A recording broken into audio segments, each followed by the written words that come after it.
Nshuti bakunzi ba N-Africa TV, turabashuhuje nanone tubifuriza amahoro y'Imana, tunabifuriza imigisha muri uno mwaka mushyashya wa 2026.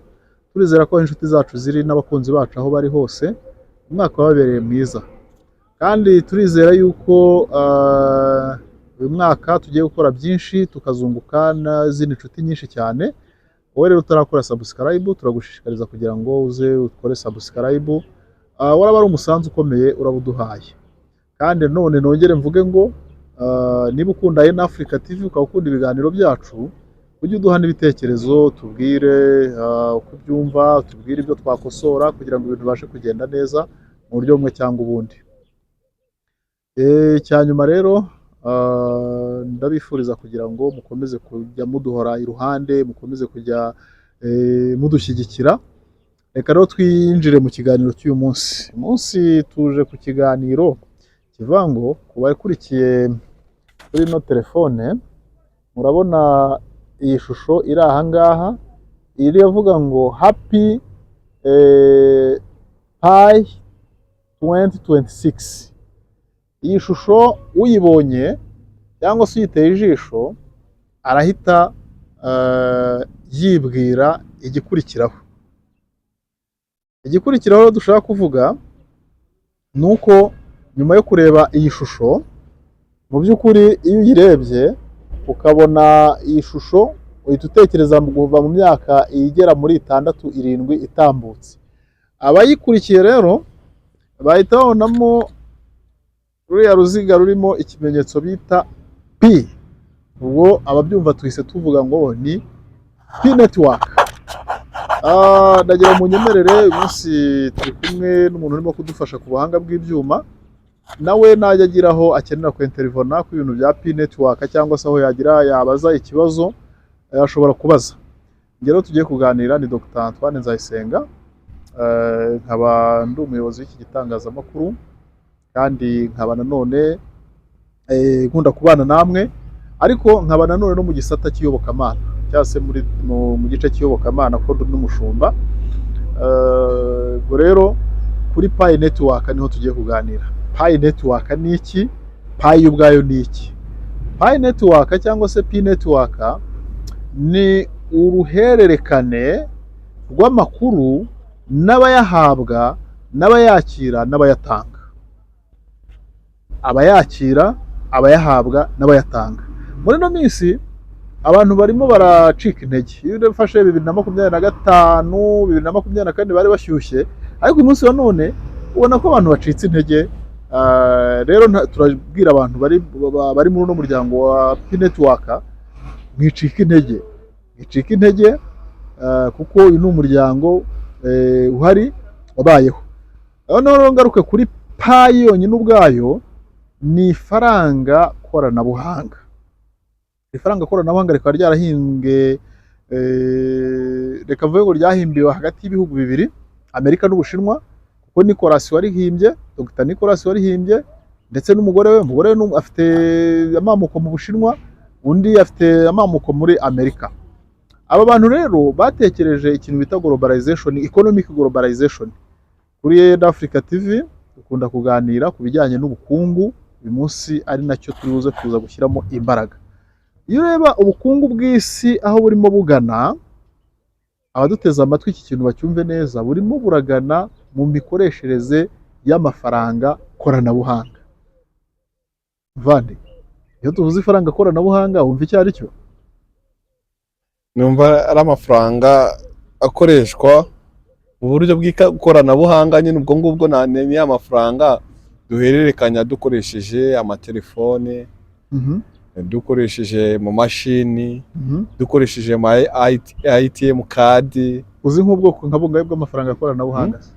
Nayo yose nyine narindi kukubwira. Irya mbere ni uko harimo ayo dukoresha amakadi, ukaba wajya kuri banki ugashingezamo inuze ukabona amafaranga, cyangwa ugiye nko guhaha ugakoresha ikarita amafaranga akavaho. Hari n'uburyo bwo guhererekanya amafaranga kuri telefone. nayo ni ubwoko bw'amafaranga koranabuhanga. tukagiraho n'iyo ya P network, ushobora kuba ufite amapayi bakaya exchangingamo amadolari cyangwa amacoin. Niko mbyumva. Urakoze. Amafaranga koranabuhanga, dufite amafaranga menshi, ni menshi. Hari ayo wavugaga, hari n'aya ngaya, hari na za bitcoin, hari amacoin menshi electronique kandi ushobora kugira ukayakoresha, ukayacuruza, ukayagura, ukayagurisha. Hanyuma rero P network imaze kugira abantu miliyari nyinshi cyane zirenga 10 zadobusaye amafaranga, kandi ujya kureba ugasanga ku isi yose, ku migabane yose, iri faranga rirahari. Ndashaka kugira ngo nigarukire ku kintu bita GCV, Global GCV, abako ari Global Currency Value, hari ibintu nk'ibyo. Ni igiciro fatizo abakoresha payi bazaba bagize bahuriraho. GCV iyo urebye abantu benshi bagiye bavuga ngo ni indoto, ariko buriya nta mushinga ubamo indoto. Ndagira ngo ngaruke kuri no payi mvuga ngo abamayininga, abantu bamayininga bakomeze bamayininge, kuko kumayininga n'ubundi amayinite uba waguze urayakoresha, ariko nanone batangira gutekereza kwimukira mu isi y'ikoranabuhanga no mu mikoreshereze ya digital currency, kuko niho isi irimo kugana. Rero uwakoze iri faranga we yatangiye buriya yabibonye kera, aravuga ngo ntago payi ari ifaranga rizaba rikora ahantu hamwe gusa, ahubwo reka turebe uburyo ryakora ku isi hose.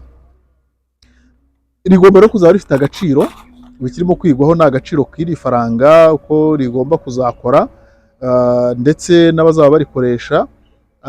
Nkadavuga nanone ngo abantu nibatangire kwitegura, kuko ubu ngubu uyu munsi wa none ibigo byinshi byatangiye kuba registered, ndetse n'amareta menshi yatangiye nayo gushyiraho ifaranga koranabuhanga, kugira ngo igihe iri faranga rya payi rizaba ryamaze kuba launched, leta nazo zabe ziri steady kuba zarivunjamo ariya mafaranga koranabuhanga barimo gukora.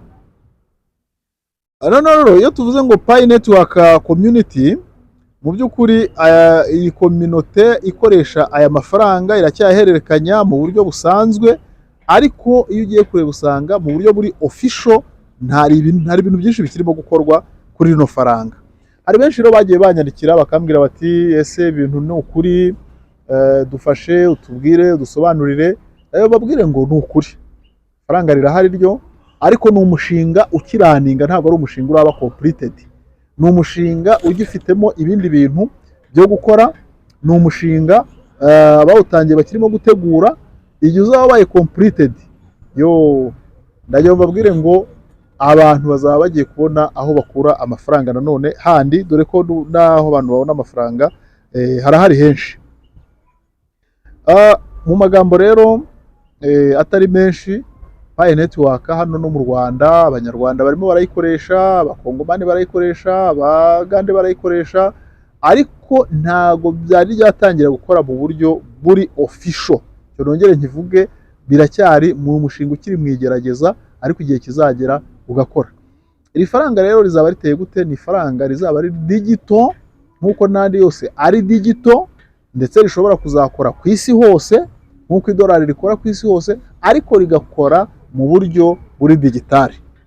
Iri rero akaba ari ifaranga ubukungu bw'isi bushobora kuzubakiraho, kuko niba turimo tubona ko ubukungu bw'isi burimo bujya mu ifaranga koranabuhanga, niri niho buzaba burimo bugira. Naha mu Rwanda mwarabibonye mu minsi yashize ko MTN bari mwigerageza, aho watangaga ipayi rimwe bakaguha ikarita yo guhamagara niba atari amapayi angahe, abagiye bayagura barabizi.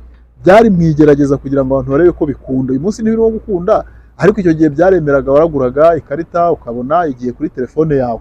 Ibyo rero bica amarenga yuko mu gihe kiri imbere cya vuba bizaba bigize. Rero turashishikariza abantu bafite wallet yabo kuyatunganya neza, abatarabona migration mugakomeza mukamayininga, igihe kikazagera migration mukayibona, ariko byibuze iri faranga rikazajya gutangira abantu baramaze kwitegura mu mutwe uburyo rigomba gukoreshwa. Ikindi ni ifaranga rizaba rikoreshwa mu buryo bwo guhererekanya amafaranga koranabuhanga n'ibicuruzwa ariko binyuze mu buryo bw'ikoranabuhanga. Ntabwo ari ifaranga umuntu azaba avuga ngo rapuritinga ajyane fiat money, oya, ibya fiat money no, ni nabyo ubona n'isi irimo kuganamo kuri ibintu bya global warming and climate change, bijyanye no guhindagurika kw'ikirere ndetse no kurinda ibidukikije. Murabizi ko aya mafaranga dukoresha ava mu mpu, mubona ko inyamaswa zigenda zigabanuka, hari n'ibiti bivamo impapuro, ibiti bigenda bigira, rero aya ngaya ari elegitoronike, ubona yuko ni amafaranga aba yizewe. Ikindi rero navuga ni uko batangiye gukoresha ibikoresho digitale, ndangamuntu hari ibihugu byatangiye gukoresha uburyo buri digito. Biriya byose ni ugutegura abantu kugira ngo abantu batangire kwitegura gukoresha iri faranga. Haravuga ngo iri faranga ngo rizaba ari ikimenyetso cya shitani. Ibyo ngibyo ntabwo twabihamya, kuko icyo kimenyetso mu buryo bw'ubuhanuzi turagitegereje, ariko mu buryo buri fizike ntawe uzi uko kizaba gisa. Ibyo kuvuga ngo barabihuza n'umubare 666, aho birasaba kwitonda cyane, abantu birasaba kwitonda cyane no kubitekerezaho cyane, kuko ntabwo turagera hariya ahantu ngo turebe. Kandi ikindi cya kabiri, icyo kimenyetso tunavuga ntituzi uko kizaba gisa, ntabwo tuzi uko kizaba gisa. Tujye twirinda rero guspeculatinga ibintu tutarabonera facts, tutarabonera ibimenyetso, ahubwo tumenye ngo iki kintu turategura kugikoresha gute.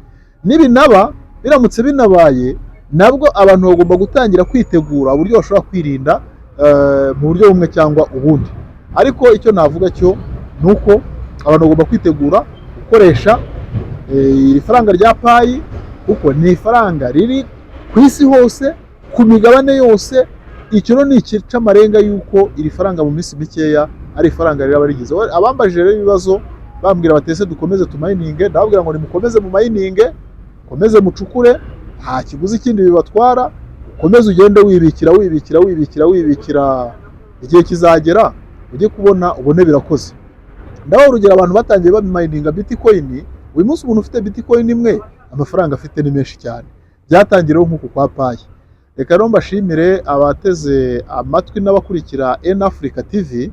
Karakagaruka, turabashimira kandi dukomeza kubifuriza umwaka mushya muhire wa 2026, tubifuriza ishya n'ihirwe, tubifuriza ubukungu, kugira ngo igihe muzaba mwageze aho mugera muzashima Imana, mushimire n'izi nama tugenda tubaha. Imana yo mu ijuru ibahe umugisha. Ciao ciao.